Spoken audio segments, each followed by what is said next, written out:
गुस्से विच ना आया कर, ठंडा करके खाया कर, ठंडा करके खाया कर। दिन तेरे भी फिर जावणगे, बस एवें ना घबराया कर।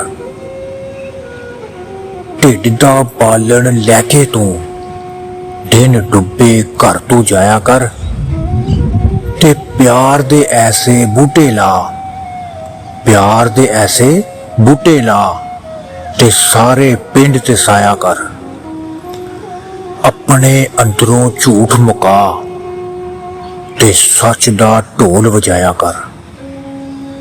और रुखी सुखी खाके तू, रुखी सुखी खाके तू, ते सजदे विच टुर जाया कर। ओ मन अंदर तू झाड़ू दे, ते अंदर बाहर सफाया कर।